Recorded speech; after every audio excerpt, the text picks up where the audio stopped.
शुक्लांबरधरं विष्णुं शशिवर्णं चतुर्भुजं प्रसन्नवदनं ध्यायेत् सर्वविघ्नोपशान्तये अगजाननपद्मार्कं गजाननं भक्तिदन्तं भक्तानां वासुदेवे ईशाद्या सुमनसः सर्वार्थानाम् उपक्रमे यन्नत्वा कृतकृत्याश्चुस्तन्नमामि गजाननं शारदाम्भोजवदना वदनाम्बुजे सर्वदा सर्वदास्माकं सन्निधिं क्रियात् गुरुब्रह्मा गुरुर्विष्णु गुरुदेवो महेश्वरः साक्षात् परब्रह्म गुरुसाक्षात् तस्मै श्री गुरवे परब्रह्मणे नमः।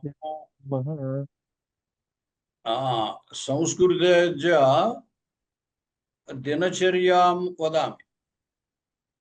दिनचर्या नाम प्रातःकाले निद्रातः उत्थानात् प्रभृति रात्रौ निद्रापर्यन्तं वयं किं किं कुर्मः तानि अल्प वाक्येषु वदामि। अत्र कानिचन पदानि प्रदर्शयामि। इतः पूर्वम् एतानि पदानि उक्तानि एव भवेयुः। पुनः एकवारं पश्यन्तु। अद्य ई रोजु, श्वः रेपु, परश्वः एल्लुंडी, ह्यः निन्न, प्रह्यः मोन्न। अहम् अद्य आपणं गच्छामि। अहम् अद्य आपणं गच्छामि। अहं श्वः पाठशालां गमिष्यामि। अहं श्वः पाठशालां गमिष्यामि। अहं परश्वः ग्रामान्तरं गमिष्यामि। ग्रामान्तरम् अन्यत् ग्रामः, अन्यः ग्रामः ग्रामान्तरम्। अहं परश्वः ग्रामान्तरं गमिष्यामि। अहं ह्यः चोतफलं खादितवान् अथवा अखादम्। अहं ह्यः चोतफलम् अखादम्। अहं प्रह्यः कार्यालयम् अगच्छम्। श्वः परश्वः। अद्य वर्तमानकालः। श्वः परश्वः भविष्यत्कालप्रयोगः कर्तव्यः। ह्यः प्रह्यः भूतकालप्रयोगः कर्तव्यः। अपि च कानिचन पदानि सन्ति। तः इति कश्चन प्रत्ययः संस्कृते अस्ति। पंचमी विभक्ति स्थाने तः इति प्रयोक्तुं शक्नुमः। पंचमी विभक्ति स्थाने तः। ग्रामात्, तत्र ग्राम आत् इति प्रत्ययः ग्रामात्, तत्र तः इति वक्तुं शक्नुमः। ग्रामतः, वृक्षात्, वृक्षतः। तः इत्यस्य प्रयोगे सौलभ्यं भवति। अकारान्त शब्दात्, इकारान्त शब्दात्, उकारान्त शब्दात् एवं सर्वेभ्यः शब्देभ्यः पंचमीं विना तः इति प्रत्ययं प्रयोक्तुं शक्नुमः। गृहतः कार्यालयं गच्छामि वृक्षतः फलं पतति सः ग्रामतः आगच्छति गुरुशब्दः गुरुतः गुरोः इत्यपेक्षया गुरुतः पुस्तकं स्वीकरोमि अथवा गुरुतः पाठं शृणोमि कवि इकारान्तः गिरि इकारान्तः गिरितः जलं प्रवहति हिमोत्पर्वतः हिमोद्गिरिः हिमोद्गिरितः गंगा प्रवहति तरुः वृक्षः तरुतः फलं पतति एवं तत्र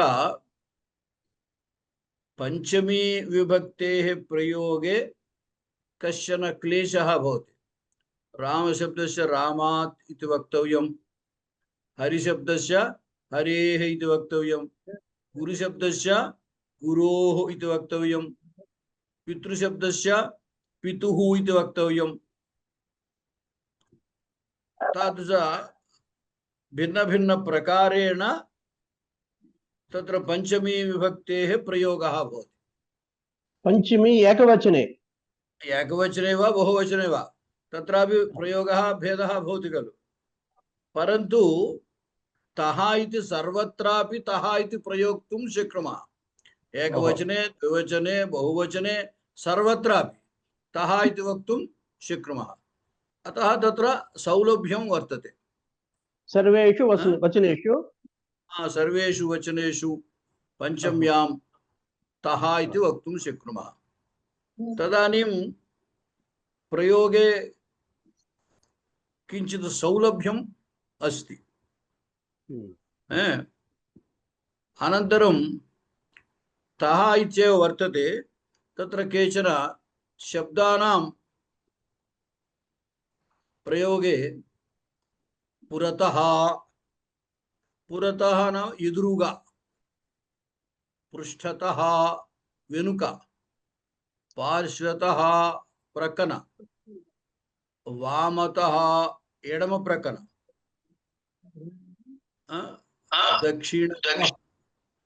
दक्षिणतः कुडी प्रकन उपरि మీద లేదా పైన అధః క్రింద మమ పురతః వీధి अस्ति अथवा मम पुरतः कंप्यूटर अस्ति मम पृष्ठतः कपाटिका अस्ति अलमारा मम पार्श्वः आसन्दः अस्ति मम वामपार्श्वतः आसन्दः अस्ति आसन्दः नाम चेर् मम दक्षिणपार्श्वतः उत्पीठिका टेबल उत्पीठिका अस्ति मम उपरि व्यजनं चलति फैन् व्यजनं मम उपरि व्यजनं चलति एवं रीत्या एतेषां शब्दानां प्रयोगं कर्तुं शक्नुमः अनन्तरं तत्र दिनचर्यां वदामि इत्युक्तवान् खलु आदौ तत्र समयनिर्देशः कथं वा कर्तव्यम् इति विषयं वदामि प्रातःकालसमये प्रातः इति वक्तुं शक्नुमः मध्याह्नकाले मध्याह्नः सायंकाले सायं तत्र प्रातः सायं एतद्वयम् अव्ययम् अतः तत्र विभक्तिः अनावश्यकी तत्र विभक्तेः प्रयोगः न भवति मध्याह्नशब्दसमये मध्याह्ने सप्तमी मध्याह्ने एवं करोमि इति वक्तुं शक्नुमः पंचवादनम 5 गंटलु पंचवादनम अयं अहम अहं प्रातः पंचवादने उत्तिष्ठामि। अहं प्रातः पंचवादने उत्तिष्ठामि। षड्वादनं षड्वादने प्रातः षड्वादने काफीं पिबामि। अहं प्रातः పాస్ట్ టెన్స్ అయితే పాస్ట్ టెన్స్ కి ఉత్తిష్ట ఆల్రెడీ वदामि तत्र आदौ वर्तमानकालं वदामि। सप्तवादने स्नानं करोमि। तत्र घण्टासमये पंचवादने षड्वादने सप्तवादने अष्टवादने नववादने दशवादने एवं वक्तव्यम्। सर्वं सप्तमी विभक्ति। वादने इति सप्तमी। पंचवादने इदानीं 5:15 सपाद पंचवादने। सपाद पादः मीन्स 1/4, अतः 15 निमेषाः 5 घण्टाः 5 घण्टानन्तरं 15 निमेषाः, अतः 15 निमेषाः इत्युक्ते पादः इत्यर्थः।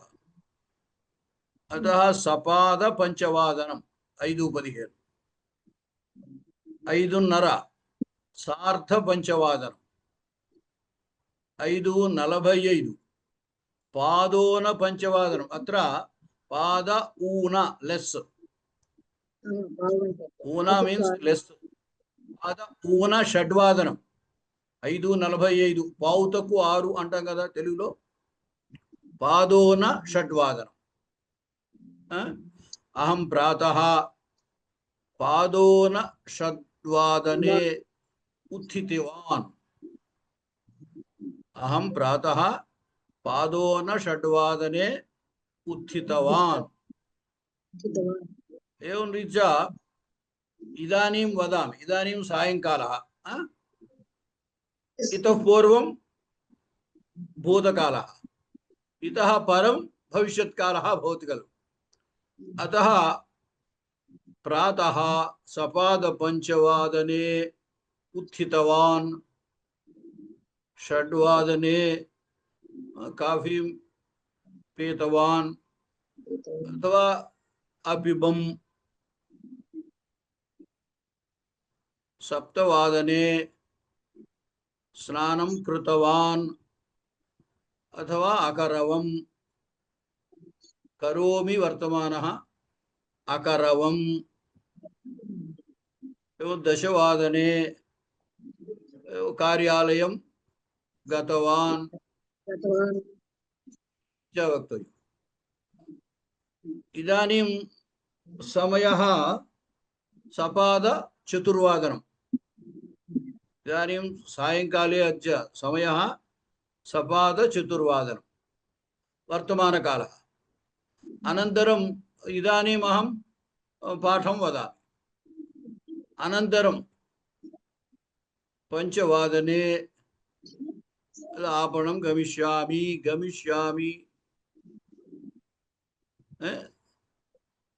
रात्रौ सप्तवादने अथवा अष्टवादने भोजनं करिष्यामि। तत्र दशवादने निद्रां करिष्यामि भविष्यत्कालः।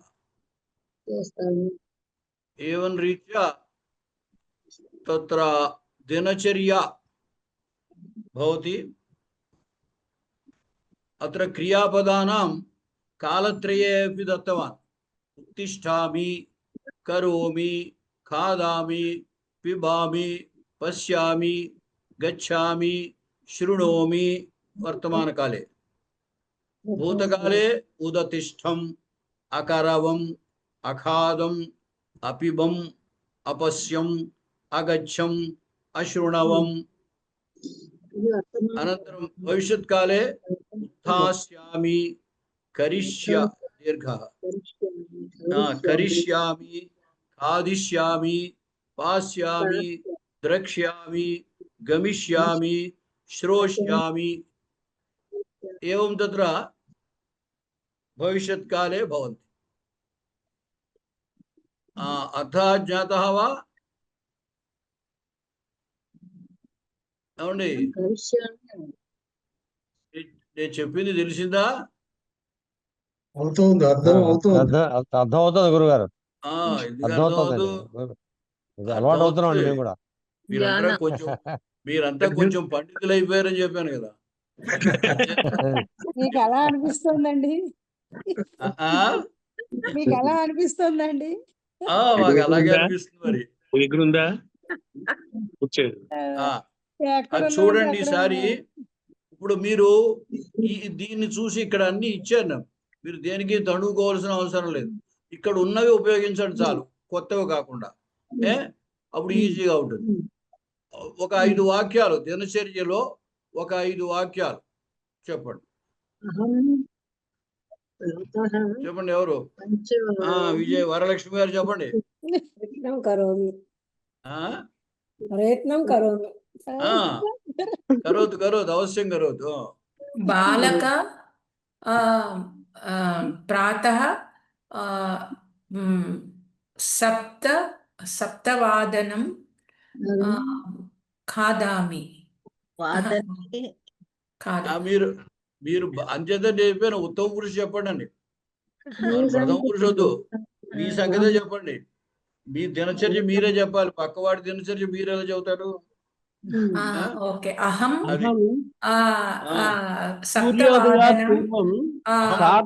యోగా కరిష్యామి మిగతా వాళ్ళు మాట్లాడకండి వర్ధన్ గారు చెబుతున్నారు చెప్పండి అహం సప్తవాదనం యోగా కరిష్యామి ఇక్కడ ఇటువంటి వీటన్నిటిలో ఇందాక విన్నారా మీరు మరి సప్తవాదనే సప్తమి విభక్తి చెప్పాలి సప్తవాదనే యోగాభ్యాసం కరోమి అట్లాగా సప్తవాదనే యోగాభ్యాసం కరోమి అలా తర్వాత పంచవాదనే ఉత్తిష్టామి దినచర్య మీరు పొద్దున్న నుంచి రాత్రి దాకా చేసే దినచర్య చెప్పండి అన్ని వర్తమాన కాలంలో చెప్పండి పర్వాలేదు అహం ప్రతిదినం 8 విద్యాలయం గచ్చామి సమీచీనం ఇంకా చెప్పు అనగా నువ్వు చిన్నపిల్లవు కదా 5-6 వాక్యాలు నువ్వు చెప్పొచ్చు మహోదయ అహం సపాద ఏకాదశవాదనే అల్పాహారం ఖాదామి తదనంతరం అహం పాఠం శృణోమి అహం ప్రతిదినం 1 భోజనం కరోమి 3 పునః అహం గృహం ఆగచ్చామి సమీచీనం ఇక్కడ రోజు చేసే పనులే రొటీన్ గా చేసే పనులు చెప్తాం అనుకోండి అప్పుడు వర్తమాన కాలం వాడేయచ్చు సింపుల్ ప్రెజెంట్ అంటారు కదా 3 కాలాల్లో జరిగే పని మనం ఎప్పుడు అదే పని చేసేటప్పుడు ఇక సింపుల్ ప్రెజెంట్ వాడచ్చు అనమాట అలా వాడడమైనా పర్వాలేదు లేదా మీరు కాలాన్ని బట్టి భూతకాలం వర్తమానం భవిష్యత్తు ఆ 3 వాడడం అలవాటు చేసుకున్నా పర్వాలేదు చెప్పండి ఇంకా అహం ప్రయత్నం కరోమి చెప్పండి అహం ప్రతిదినం ప్రాతకాలే పంచవాదనే ఉత్తిష్టామి సార్ధ పంచవాదనతః షడ్వాదన పర్యంతం ధ్యానం కరోమి సార్ధ షడ్వాదనే స్నానం కరోమి తదనంతరం పూజాం కరోమి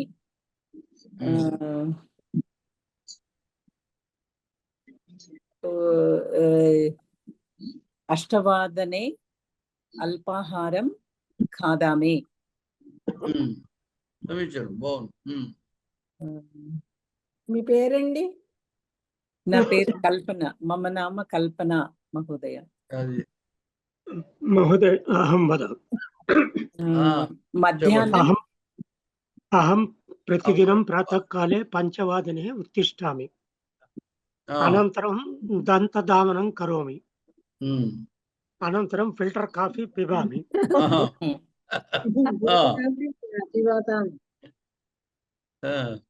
అనంతరం కించిత్ సమయే వాకింగ్ కరోమి.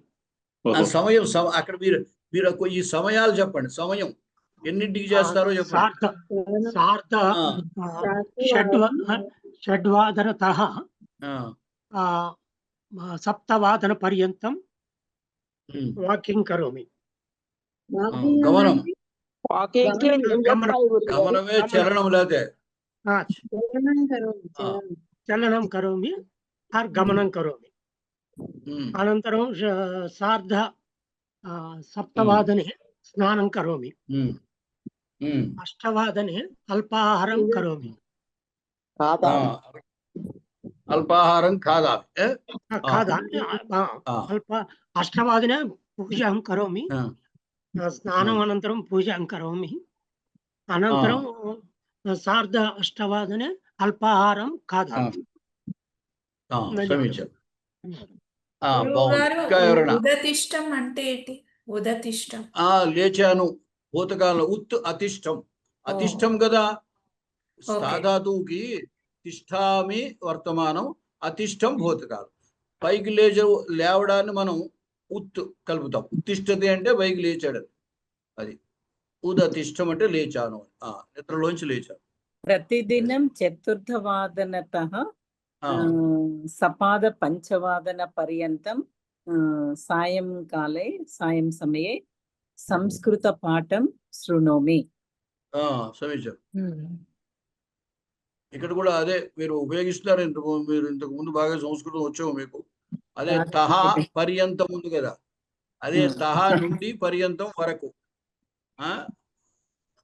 బాగానే చెప్తున్నారు, బాగుంది. ట్రై చేస్తా సార్. ఇంకా ఏమన్నా చెప్పండి. అహం అద్య ప్రాతకాలే పంచవాదనే ఉత్థితవాన్. ఓకే, మీరు ఉత్థితవతి అనాలి కదా. ఉత్థితవతి. పేరు సీత. అహం అద్య ప్రాతకాలే పంచవాదనే ఉత్థితవతి. అనంతరం దంతధావనం అకుర్వన్ చేశాను.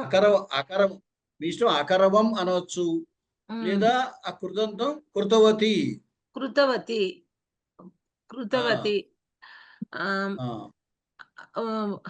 సపాద పంచవాదనే వాకింగ్ అనడానికి ఏమనాలి? చలనగమన బహిర్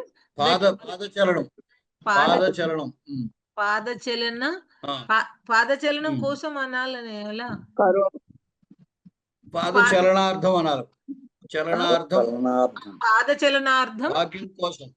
బహిర్ గచ్చితవతి. గతవతి. అనంతరం మార్గే ఏకః మందిర్ దేవాలయం అస్తి. దేవాలయం అస్తి. అహం మందిరే అంతర్ నా గచ్చతి. లోపలికి వెళ్ళలేదు. నా గచ్చతి. మందిరస్య అంతః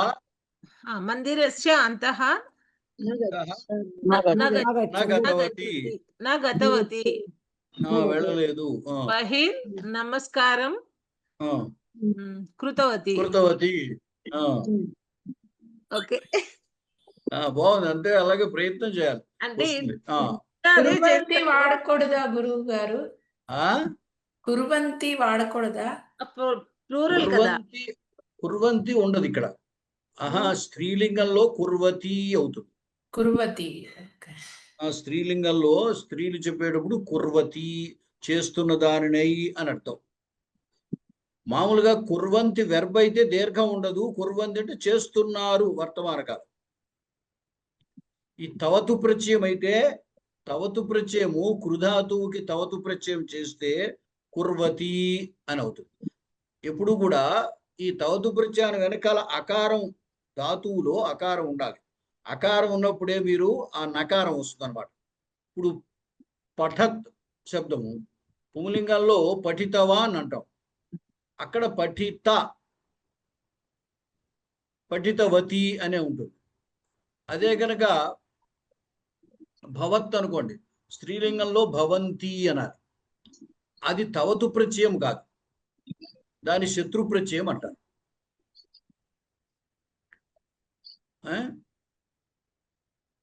పఠంతి, పచంతి, దీవ్యంతి, పశ్యంతి అన్ని స్త్రీలింగ శబ్దాలు శత్రు ప్రత్యయాంతాలవి. అంటే పఠంతి చదువుకున్నటువంటి ఆమె, గచ్చంతి వెళ్ళుచున్నటువంటి ఆమె, కాదంతి తిరుచున్నటువంటి ఆమె, అట్లా అన్నమాట. ఇప్పుడు మనం అనుకునేది భూతకాలంతి తవతు ప్రత్యయం. పఠితవతి, గతవతి, స్థితవతి, కృతవతి ఇవి తవతు ప్రత్యయాంతాలు. ఇవి భూతకాలం, అది వర్తమాన కాలం. ఆ అక్కడేమో శత్రు ప్రత్యయం అని అంటారు, ఇక్కడేమో తవత్తు ప్రత్యయం అని అంటారు. ధన్యవాదాలు. వాపస్ తిరిగి వచ్చాను అనడానికి ఎట్లా అంట? ప్రతి కల్పన. ఆగచ్చం, ప్రత్యాగచ్చం, ప్రతి ఆగచ్చం లేదా ప్రతి ఆగతవచ్చం. సహవాదనే అహం ప్రత్యాగతవతి అంటే తిరిగి వచ్చి, సహవాదనే అహం ప్రత్యాగతవతి. అంతే. ఓకే. ఏమా వరలక్ష్మి గారు ఆమె పేరు మాయమే పేరు ఇక్కడ. అహం పాదోన ఏకాదశ వాదనే నిద్రం కరిష్యామి. నిద్రం కరిష్యామి. ఏం చేస్తారు? పాదోన ఏకాదశ వాదనే నిద్రాం కరిష్యామి. శుభం కానివ్వండి.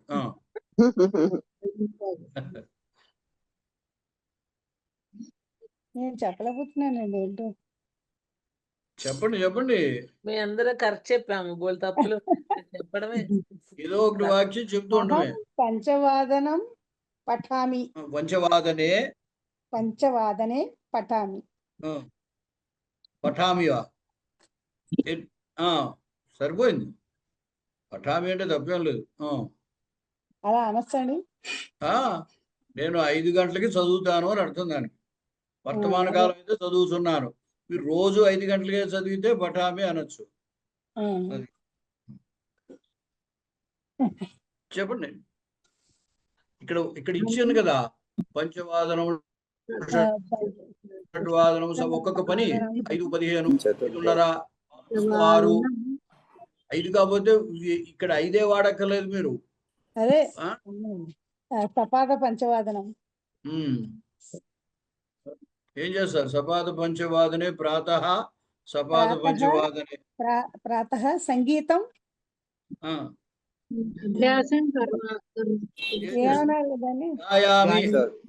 గాయామి, ఆలపామి. సంగీత ఆలాపన అంటారు. అంచేత సంగీతం ఆలపామి, లేదా నేర్చుకుంటే అభ్యసామి అని. ఆలపామి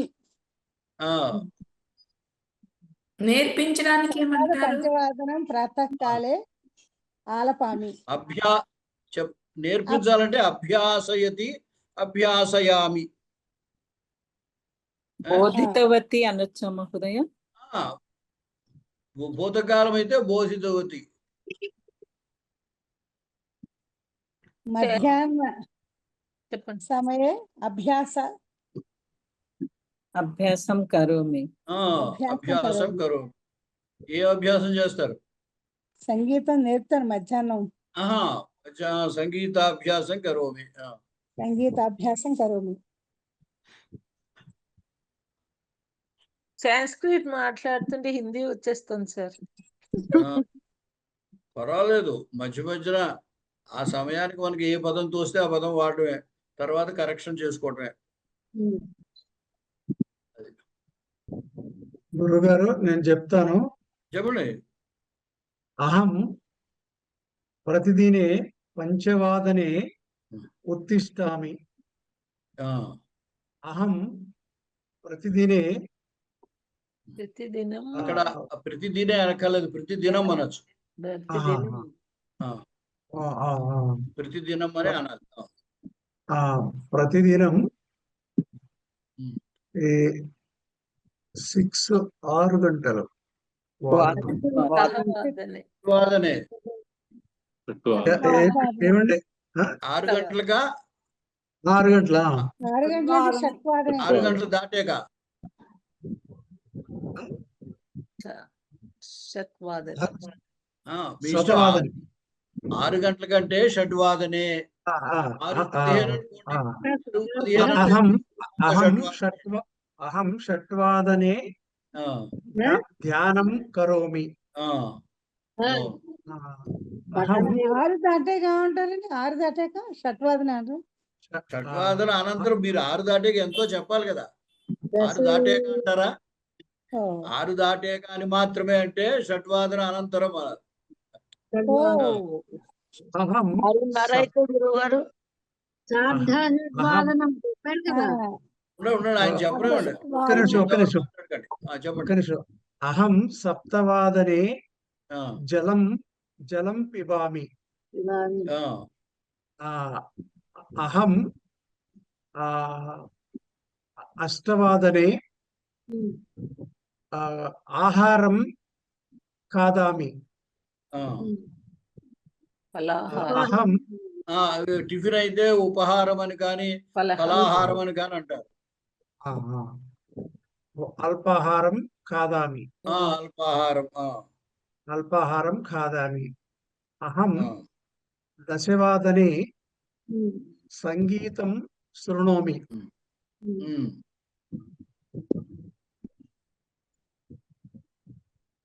గురుగారు ఉదతిష్టం అంటే ఏంటండి? ఉదతిష్టం అంటే లేచి తిని లేచాను. అక్కడ భూతకాలంలో పైన ఉత్తిష్టామే అని ఇచ్చాం కదా వర్తమానం. ఆ ఉత్తు ఉండడం వల్ల భూతకాలంలో కూడా ఉత్తు అని వాడడానికి తిష్టామికి అతిష్టం. తిష్టామి వర్తమానము, భూతకాలం అతిష్టం. ఉత్తు కలపడం వల్ల ఉత్తు అతిష్టం ఉదతిష్టం అన్నమాట. సార్ ఉత్థాస్యామి అన్న శ్యాయన సార్. ఉత్తు ఉత్థాస్యామి. అదే పైన కరోమి ఇచ్చారు. అకరవం కరోమి అకరవం కరిష్యామి. సకారమేనా సార్? అది షకారమా? ఎక్కడ ఉత్థాస్యామి అన్నారు కదా. కింద సకారమేనా? అది సకారమేనా? అన్ని శ్యామి శ్యామి అని వచ్చే శ్యామి. ఓకే.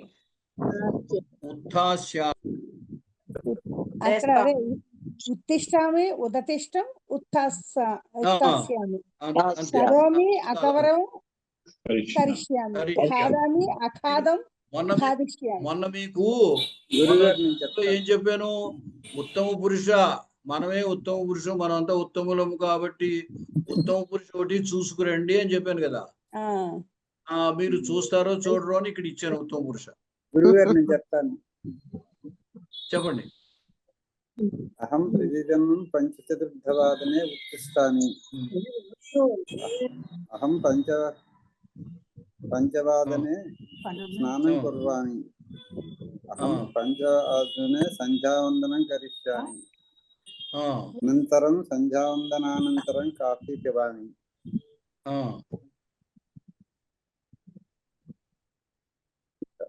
రైటేనా సార్? రైటే. ఇంకా చెబుతున్నారేమో అని వింటున్నాను. ఇవాళే వచ్చాను కొత్తగా జాయిన్. ఓన్లండి.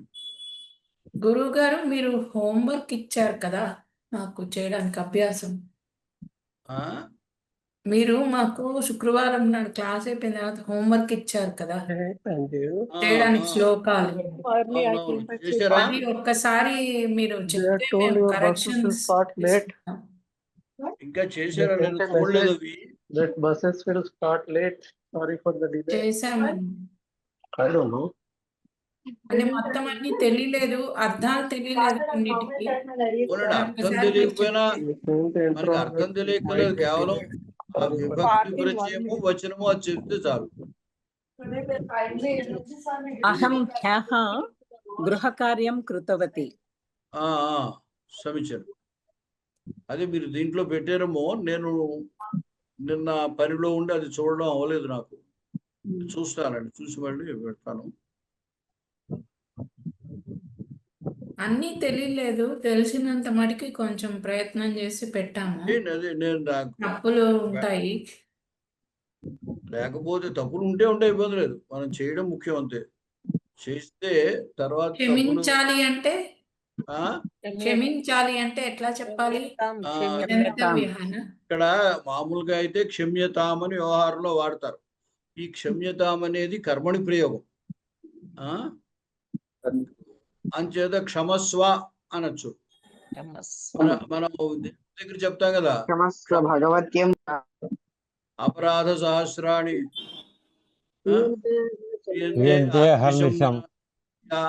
దాసోయమితి మామత్వ క్షమస్వ పరమేశ్వర అంటుంటాం కదా దేవుడు. క్షమస్వ అంటే క్షమించు అని అర్థం. అది ఆత్మనేపదం క్షమస్వ అనేది. సరే, 1.5 hour అంటే ఎలా చెప్పాలి? ఇప్పుడు 1 గంటన్నర అందాం అనుకోండి. అంటే సార్ధ గంట. సార్ధ గంట. ఓకే, సార్ధ గంట పర్యంతం, గంటన్నర సేపు. ఓకే. గంట అంటారా, సార్థవాదనం అంటారా? సార్ధ అంటే ఉట్టి వాదనం అంటే అరగంట అవుతుంది కదా, గంట ఉండాలి. వాదనం అంటే అర్ధ గంట అవుతుంది. ఇంకా అంటే వాదనం అని ఎందుకు అంటున్నామంటే, ఉడికే మరి గంట కొట్టడము 5 గంటలు కొడుతుంది కదా గడియారం, అంచేదో పంచవాదనే అంటున్నాం. పంచగంట అన్నమాట. వాదన అంటే గంట గురువు గారు. కాదు వాదనం అంటే కొట్టడం, ధ్వనించడం అన్నమాట. ఇప్పుడు 2.5 గంటలు అనుకోండి, అప్పుడు ఎట్లా చెప్పాలి? 2.5 hours. గంటాద్వయం.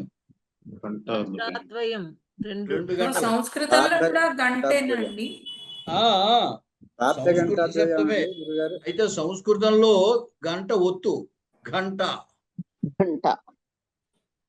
ఆ గంట తెలుగులో గంట, అది ఘంటారావం అంటారు. అది ఘంటారావం సంస్కృతం. అది గంట యొక్క ఆరావం అంటే ధ్వని. ఇప్పుడు 2.5 hours అయితే సార్ధ గంటాద్వయం అనాలా? అంతే. ఓకే, సరే. గంట రవమా, గంట రావం అండి. రావమన్నా, ఆరావమన్నా, రవమన్నా ధ్వని అని అర్థం.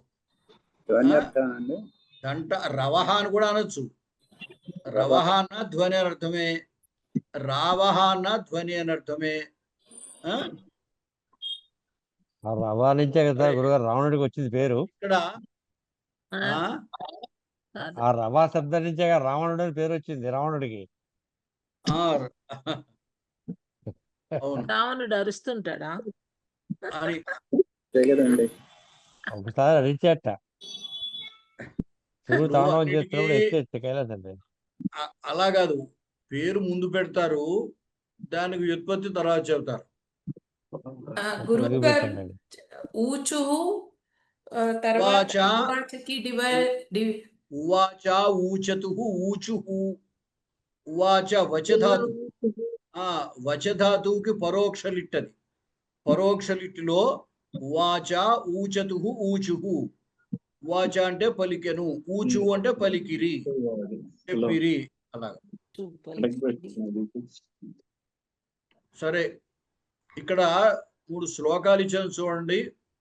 ఇవి రాజావా మహాభారతం ఉద్యోగ పర్వంలో, ఒకటి భీష్మ పర్వంలో ఉంది. కాలోవా కారణం రాజ్ఞః రాజావా రాజావా కాలకారణం ఇతి తే సంశయో మాభూత్ రాజా కాలస్య కారణం. అంటే ఇది చూడండి, మనం లోక వ్యవహారంలో రోజులు మారిపోయాయి అన్నాడు. రోజులు మారిపోయాయంటే ఎవరి వల్ల మారిపోయాయి అంటే అక్కడ సమాధానం చెప్పారు. ఇది కుంతీదేవి కారణం రాజ్ఞ ధర్మరాజుకి పంపిన సందేశం కృష్ణుడి ద్వారా. దాంట్లో చెప్పారు ఈ శ్లోకము. కాలోవా కారణం రాజ్ఞః అంటే రాజుకి కాలము కారణమా, రాజావా కాల కారణం కాలానికి రాజు కారణమా అంటే ఏమిటి? కాలం మారిందంటే దీనికి కారణం ఎవరవుతారు అని.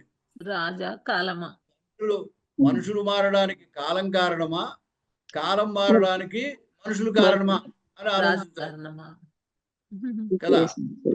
ఇప్పుడు ఒకటే కదా, అంచేత కాలంలో మార్పే ఉండదు. మనుషుల్లో మార్పు వల్ల కాలంలో మార్పు అనిపిస్తుంది. Yes. చెప్పారు ఇక్కడ. కాలోవా కారణం రాజ్ఞః అంటే రాజుకి కాలం కారణమా అంటే రాజు మంచి పనులు చేయడానికి చెడ్డ పనులు చేయడానికి కాలం కారణమా, లేదా రాజావా కాల కారణం రాజే కాలానికి కారణమా. ఇతితే సంశయో మా భూత్ మీకు ఆ సందేహం అక్కర్లేదు. తే నీకు అక్కడ ధర్మరాజుకు చెబుతోంది ఆవిడ. తే సంశయ మా భూత్ సందేహము వద్దు. రాజా కాలస్య కారణం కాలమునకు కారణము అంటే పరిపాలకుడు సత్ప్రవర్తన కలిగి ఉంటే ఆ కాలంలో కూడా మంచి మనకి కనపడుతుంది. కాలంలో మంచిదంటే ప్రజల్లో కూడా అది కనపడుతుంది. యథా రాజా తథా ప్రజ అన్నారు కదా. అందుచేత అంటే ఇప్పుడు భారతదేశం ఉందనుకోండి, ఇదివరకు ఉన్న భారతదేశం ఇప్పుడు భారతదేశం ఒకటే ఎప్పుడు. కానీ పరిపాలకుల్లో తేడా ఉంటే మన యొక్క ప్రవర్తనలోనూ లేదా దేశం యొక్క పరిస్థితుల్లోనూ కూడా మార్పు కనపడుతుంది అన్నమాట. అందువల్ల ఏమన్నాడు, కాలానికి రాజే కారణం కానీ రాజుకి కాలం కారణం కాదు అన్నాడు అన్నమాట. కాలోవా కారణం అర్థం సులువుగానే తెలుస్తోంది. కాలోవా కారణం రాజ్ఞః రాజ్ఞః అంటే రాజుకి, కారణము కాలహావా కాలమా, లేదా రాజా రాజు కాల కారణం కాలమునకు కారణమా. ఇతి అని తే నీకు సంశయ సంశయము సందేహము మా భూత్ వద్దు. రాజా కాలస్య కారణం. సంస్కృతంలో ఈ మా అనేది ప్రయోగించినప్పుడు ఆ పక్కన అసలు అది అభూత్ అనమాట. భూతకాలంలో అభూత్ అంటారు. ఆ అనేది రాదనమాట. సంస్కృతం మా ప్రయోగించినప్పుడు భూతకాలంలో ధాతువుకు ముందు ఆ వస్తుంది. ఈ విషయం మీకు తెలుసు. గచ్చతికి అగచ్చత్, పఠతికి అపఠత్, లిఖతికి అలిఖత్ అని వాడతాం కదా. అదే కనుక మా వాడినప్పుడు అకారం వాడక్కర్లేదు అనమాట. అంచేత అభవత్తుకు బదులు భవత్ అనమాట. అలాగే ఇక్కడ అభూత్ అనాలి, ఆ అనక్కర్లేదు. మా భూత్ అని అంటే చాలు. రాజా కాలస్య కారణం రాజే కాలమునకు కారణము. తర్వాత జితాసభా వస్త్రవత మిష్టాశ గోమతా జిత అధ్వాజిత యానవత సర్వం శీలవత జితాసభ వస్త్రవత అంటే మనం నలుగురు ఉన్న చోటికి సభలోకి వెళ్ళాలంటే మనకి ఏదో మంచి బట్టలు, మాసిపోయిన బట్టలు, చిరుగు బట్టలు ఉన్నాయనుకోండి, వెళ్ళడానికి సిగ్గుపడతాం నలుగురిలోకి వెళ్ళటానికి. అంచేత ఏమున్నాయండి ఇక్కడ, వస్త్రములు కలిగిన వాని చేత సభ చేయించబడుతోంది అని అర్థం. అంటే శుభ్రమైన వస్త్రాలు ఉంటే నలుగురిలో వెళ్ళడానికి ఏమి మొహమాట పట్టు ఇబ్బంది పట్టు. అంచేత జితాసభ వస్త్రవత అంటే అది. మిష్టాశ గోమత జిత. ప్రాచీన కాలంలో గోవులు ఎన్ని ఎక్కువ ఉంటే అతడికి అంత సంపద ఉన్నట్టు లెక్క. గోవులే అంచేతనే కదా ఉత్తర గోగ్రహణం మీరు విన్నారు కదా మహాభారతంలో. గోవుల సంపదే ఆ సంపద కింద లెక్క అనమాట. అంచేత గోమాన్ గోవులు కలిగినటువంటి వాడు. ఆ గోవుల వల్ల పాడి దాని వల్ల ధనము వస్తుంది. అంచేత అటువంటి అంటే ధనం కలిగిన మాట ఇక్కడ గోమాన్ అంటే. ఆ గోవుల సంపద కలిగిన వాని చేత మిష్టాశ అంటే తనకి కావలసినటువంటి ఆశ కోరిక జయింపబడుతుంది. అంటే ధనవంతుడికి తన కోరిక తీరడానికి ధనం ఉంది కాబట్టి కోరిక తీరుతుంది. ఇష్ట ఆశ మిష్ట ఇష్ట కదే మీ అనే మిష్టాశ అది గోమతాజిత. అలాగే అధ్వాజిత యానవత. మార్గంలో వెళ్ళేవాడికి వెహికల్ ఉంటే తొందరగా వెళతాడు. యానము అంటే అక్కడ బండి. ఇప్పుడు ఈ కాలంలో అయితే ఏది స్పీడ్గా వెళ్తే ఆ బండి. యానవత అంటే వాహనము కలిగిన వాని చేత. అధ్వా అంటే మార్గం. జిత జయింపబడింది అని అర్థం. సర్వం శీలవతాజితం జిత. అది నడవడిక మంచి నడవడిక ఉన్న వాడి చేత అన్ని జయింపబడతాయి అని తాత్పర్యం. అందుకోసం చెప్పారు ఇది. సర్వం ఇక్కడ జిత అనేది దానికి అన్ని చోట్ల కూడా జిత అంటే జయింపబడమనేనా? జయింపబడమే అన్ని కర్మణి. అంటే జిత సభా వస్త్రవత అంటే మళ్ళీ అంటే ఎవరైతే మంచి వస్త్రాలు వేసుకున్నారో వస్త్రము కలవాని చేత సభ జయింపబడుతుంది. అలాగే గో సంపద కలవాని చేత ఆశ జయింపబడుతుంది. జ్ఞానము కలవాని చేత మార్గము జయింపబడుతుంది. శీలము కలవాని చేత అన్నీ జయింపబడతాయి. తర్వాత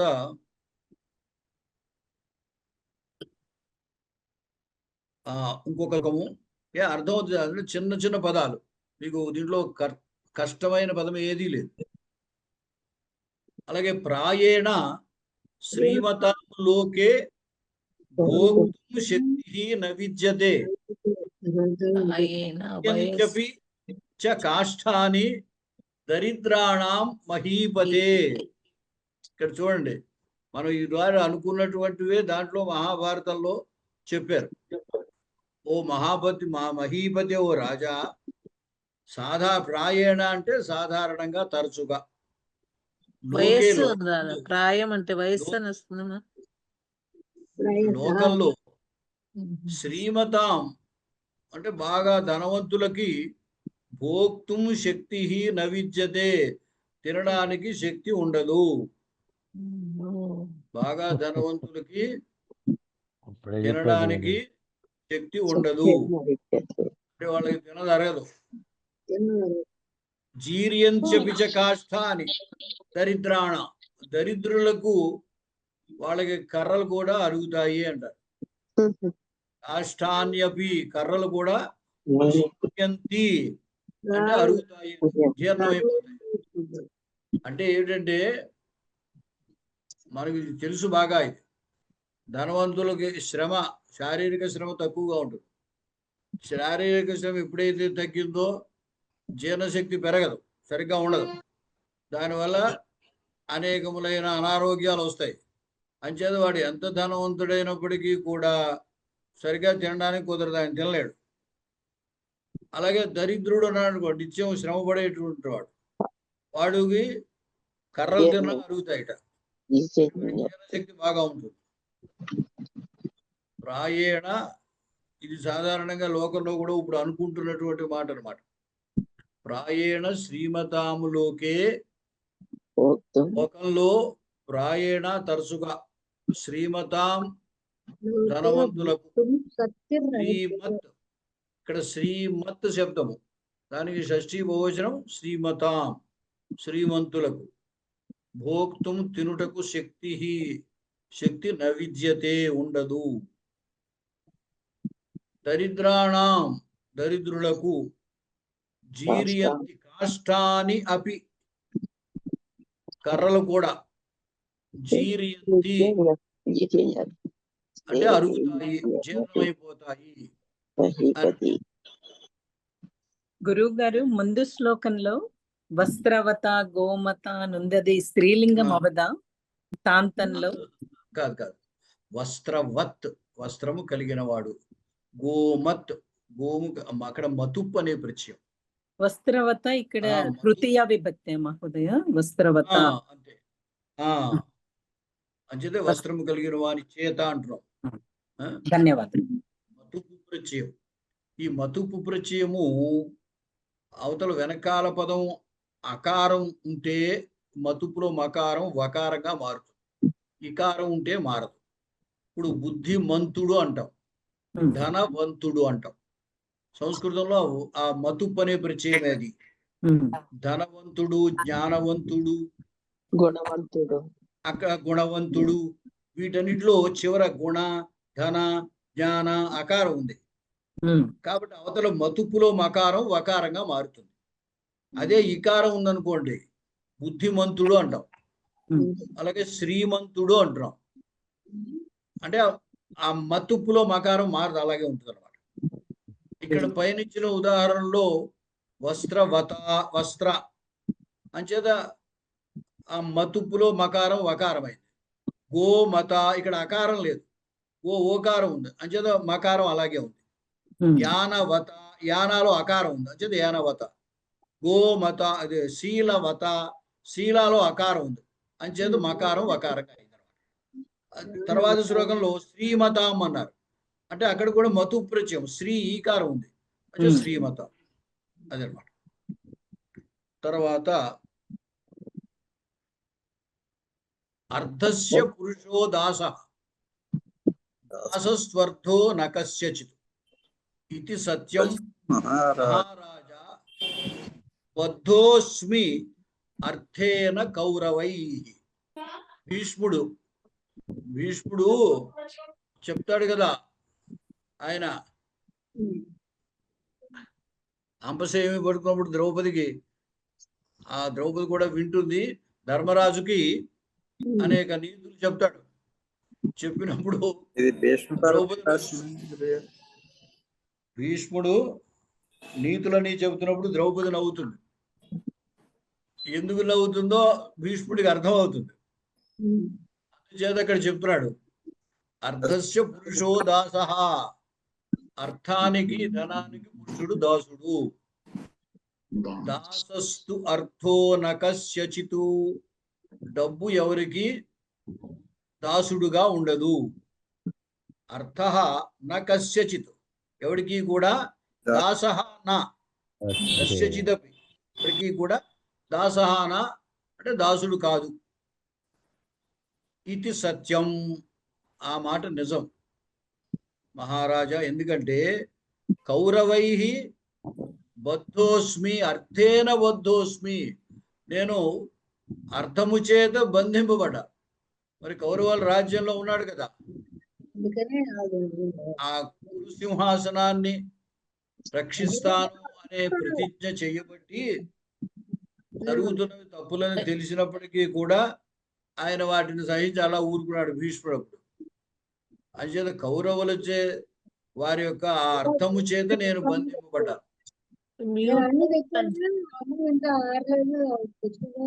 మ్యూట్ లో పెట్టమనండి ఎవరు మాట్లాడుకున్నామా.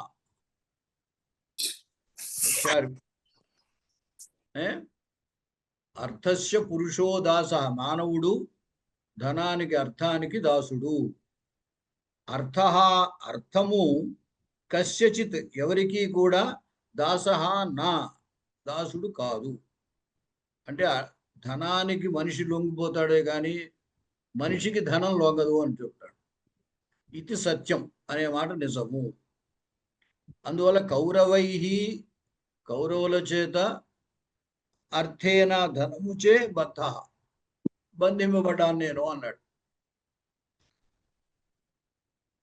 తర్వాత ఇక్కడ ఈరోజు మీకు మరొక కొత్త అంశం ఒకటి చెబుతున్నాను. ఏమిటంటే ఒక అలంకారం చెప్తున్నాను.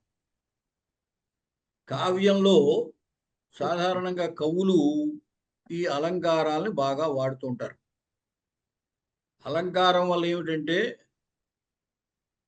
ఆ చెప్పదలిచినటువంటి అర్థము బాగా వ్యక్తీకరింపబడుతుంది, ఎఫెక్టివ్గా చెప్పడానికి కుదురుతుంది అన్నమాట. దాని అర్థం ఆ చదివే వారి యొక్క హృదయంలో బాగా నాటుకుంటుంది అన్నమాట, అలంకారం కనుక ప్రయోగిస్తే. అంచేత సాధారణంగా కావ్యంలో కవులు అలంకారాలు వాడుతుంటారు. దాంట్లో కొన్ని ముఖ్యమైన అలంకారాలు ఉంటాయి. ఉపమాలంకారం అనేది అన్నిటిలోకి ముఖ్యమైనది. అంటే మొత్తము అలంకారాలు, అనేక రకాల అలంకారాలు ఉన్నాయి. వాటన్నిటిలోకి చాలా మటుకు మూలం ఏమిటంటే ఉపమాలంకారం. ఆ ఉపమాలంకారం యొక్క లక్షణము ఇక్కడ చెప్పారు చూడండి. ఉపమా యత్ర సాదృశ్య లక్ష్మీ ఉల్లసతి ద్వయోః. ఉపమా యత్ర సాదృశ్య లక్ష్మీ ఉల్లసతి ద్వయోః. యత్ర ఎక్కడైతే, ద్వయోః రెండు వస్తువులకు, సాదృశ్య లక్ష్మీ అంటే సాదృశ్యం అంటే పోలిక, ఆ పోలిక యొక్క శోభ అన్నమాట. పోలిక యొక్క శోభ అంటే ఏమిటంటే అందంగా చెప్పడం, అంతకంటే లేదు. అది ఉల్లసతి ప్రకాశిస్తూ ఉంటుందో, అంటే రెండు వస్తువులకు ఎక్కడైతే పోలికను చెబుతారో దాన్ని ఉపమా అని అంటారు, ఉపమాలంకారము. ఈ రెండు వస్తువులు ఎట్లా ఉంటాయంటే, ఒకటి తెలిసింది మరొకటి తెలియంది ఉంటుంది మనకి. సాధారణంగా ఏం చేస్తారు, అప్పుడు ఆ తెలియని దాన్ని తెలిసిన దాంతో పోల్చి చెప్తుంటారు. తెలియనటువంటి వస్తువుని తెలిసిన దాంతో పోల్చి చెబుతారన్నమాట. దాన్నే ఉపమాలంకారం అంటారు. ఈ పోల్చి చెప్పేటప్పుడు ఈ రెండు వస్తువులకి మధ్యలో ఏదో ఒక పోలిక ఉండాలి. యత్ర ద్వయోః ప్రసిద్ధ అప్రసిద్ధయోః వస్తునో. రెండు అంటే ఆ రెండు వస్తువుల్లో ఏమిటవి, ఒకటి ప్రసిద్ధము ఒకటి అప్రసిద్ధము. ప్రసిద్ధ అప్రసిద్ధయోః వస్తునోః. సాదృశ్య లక్ష్మి, సాదృశ్యం అనేటువంటి కాంతి ఉల్లసతి ప్రకాశిస్తుందో తత్ర అక్కడ ఉపమాలంకార. ఉపమాలంకారం ఇక్కడ ఉదాహరణ ఇచ్చారు చూడండి. హే కృష్ణ తే కీర్తి హంసీ ఇవ స్వర్గంగాం అవగాహతే. ఇది శ్లోకపాదములా కాకుండా విడదీసి వాక్యములా ఇచ్చాము ఇక్కడ. మామూలుగా శ్లోకపాదం అయితే హంసీవ కృష్ణతే కీర్తి స్వర్గంగాం అవగాహతే అని శ్లోకం. కృష్ణ, ఓ కృష్ణుడా, తే కీర్తి నీ యొక్క కీర్తి, హంసీ ఇవ హంసి వలె, స్వర్గంగాం అంటే ఆకాశగంగలో, అవగాహతే అంటే అవగాహనం చేస్తోంది. ఒక్క నిమిషం ఆగండి.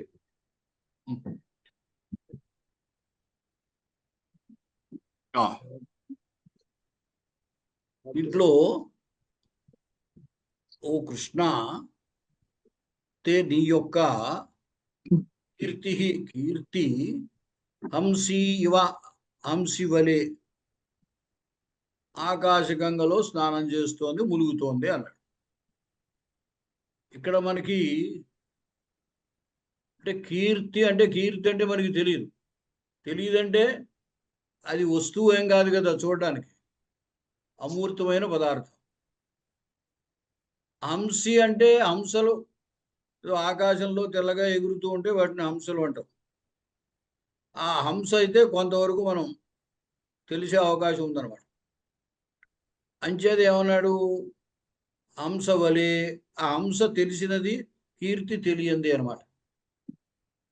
అది తెలిసినటువంటి హంసతోటి, అంటే ప్రసిద్ధమైనటువంటి హంసతోటి అప్రసిద్ధమైనటువంటి కీర్తిని పోల్చి చెప్పాడు అనమాట.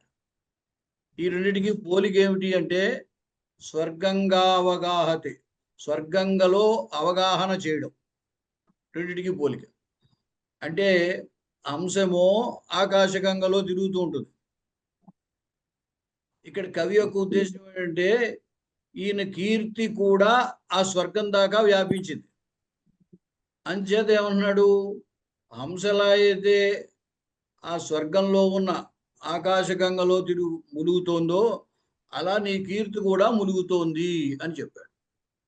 అలా చెప్పడం వల్ల మనకి ఏమర్థం అవుతుందన్నమాట, ఆయన యొక్క కీర్తి స్వర్గం దాకా వ్యాపించింది అని చెబుతుందన్నమాట. ఇప్పుడు ఇటువంటి ఉపమాలంకారంలో 4 ఉంటాయి. ఆ 4 ఏమిటి అంటే ఇక్కడ కింద చెప్పాను చూడండి.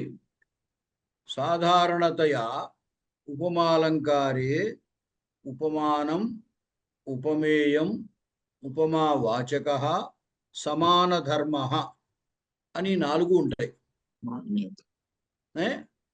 ఉపమానము, ఉపమేయము, ఆ పోలికని చెప్పే శబ్దం ఉపమావాచకము, ఆ రెండిట్లో దేన్ని బట్టి మనం పోలిక చెబుతున్నామో ఆ రెండిట్లో ఉండే ధర్మం, సమాన ధర్మం, ఈ 4 ఉంటాయి అన్నమాట. ఇప్పుడు ఇక్కడ కీర్తిని హంసితో పోలిస్తున్నాడు. కాబట్టి ఉపమానము హంసి, ఉపమేయము కీర్తి, పోలిక చెబుతున్నాడనే సంగతి తెలియపరిచేది ఇవ అనే శబ్దం, ఉపమావాచకం అంటారు దాన్ని.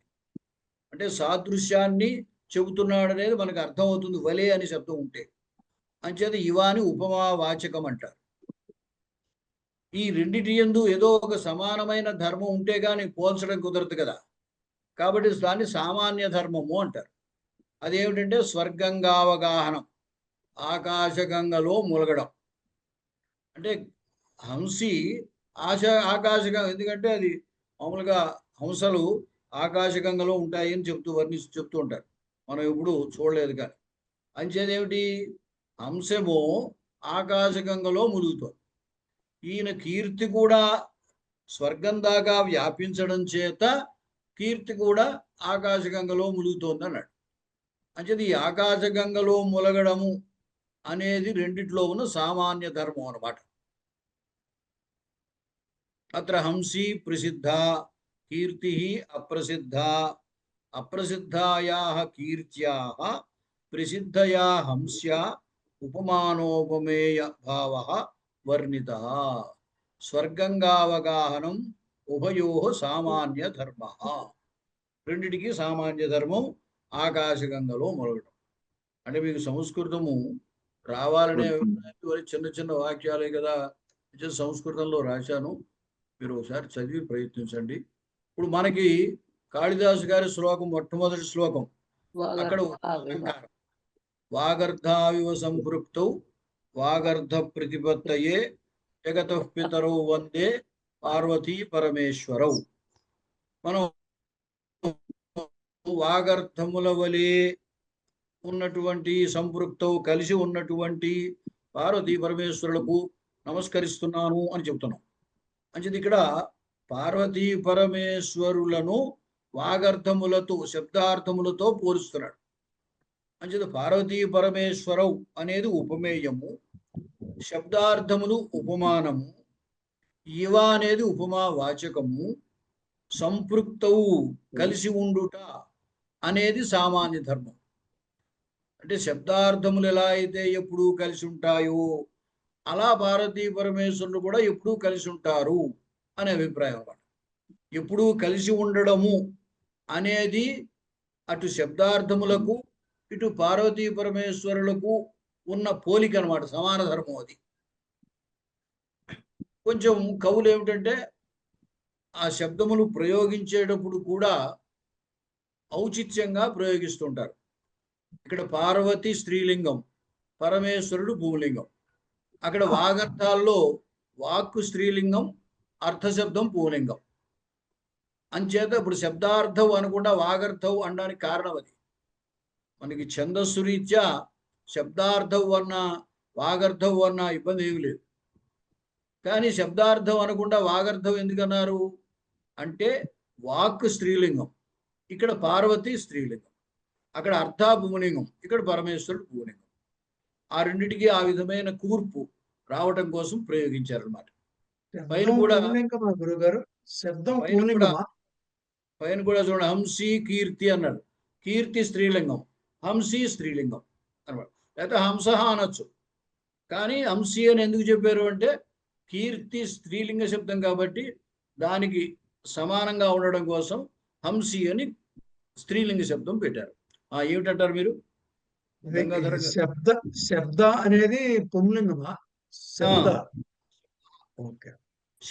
పుంలింగం, వాక్ అనేది స్త్రీలింగం. అందుచేత శబ్దార్థం అనకుండా వాగర్థం అని అన్నారన్నమాట. వాగర్థౌ సంపృక్తౌ పార్వతీ పరమేశ్వరౌ వందే అని అన్వయం అన్నమాట. ఇది ఉపమాలంకారం. ఉపమాలంకారం అనగానే మనకి తెలియవలసింది ఏమిటంటే ఒక అప్రసిద్ధమైన దాన్ని ప్రసిద్ధమైన దాంతో పోల్చి చెప్తారు. ఈ చెప్పేటప్పుడు ఈ రెండిట్లో ఉన్నటువంటి సమాన ధర్మం, ఆ సమాన ధర్మాన్ని మనకి తెలియపరుస్తారు అన్నమాట. ఏదో ఒక సామాన్య ధర్మం ఉండాలి. ఇప్పుడు చూడండి, ఆడవాళ్ళ యొక్క ముఖాన్ని చెప్పేటప్పుడు చంద్రబింబంలా ఉందంట. చంద్రబింబంలా ఉందంటే చంద్రబింబం ఎలా అయితే ఆహ్లాదకరంగా ఉంటుందో వాళ్ళ ముఖం కూడా ఆహ్లాదకరంగా ఉంటుంది అనుకోవచ్చు. లేదా చంద్రబింబం ఎలా అయితే వర్తులంగా గుండ్రంగా ఉంటుందో వారి ముఖం కూడా గుండ్రంగా ఉంటుంది అనుకోవచ్చు. అలాగే ఏదో ఒక పోలికని దృష్టిలో పెట్టుకుని ఈ అలంకారాన్ని వాడుతుంటారన్నమాట. మనకి ఇంతకు ముందు శ్లోకాలు మీకు చెప్పిన శ్లోకాల్లో ఇటువంటి ఉపమాలంకారాలు ఉన్నాయి. చాలా ప్రతి శ్లోకంలో ఆయన చెప్తూనే ఉన్నాడు. వాటిని ఒకసారి మీరు చూడండి. ఏమో ఈ 4 అర్థం అవ్వాలి అంటే దీంట్లో ఇది ఉపమానము, ఇది ఉపమేయము, ఇవా అనేది తెలిసిపోతుంది ఉపమావాచకం అనేది. అయితే దేంతో పోలికి చెప్పాడు, సామాన్య ధర్మం ఏం చెప్పాడు అనే ఈ 4టిని గమనిస్తే మీకు బాగా అర్థం అవుతుంది అన్నమాట. సరే, ఇంక వాటితోటి ముగిస్తున్నాను. కాయేన వాచా మనసేంద్రియైర్వా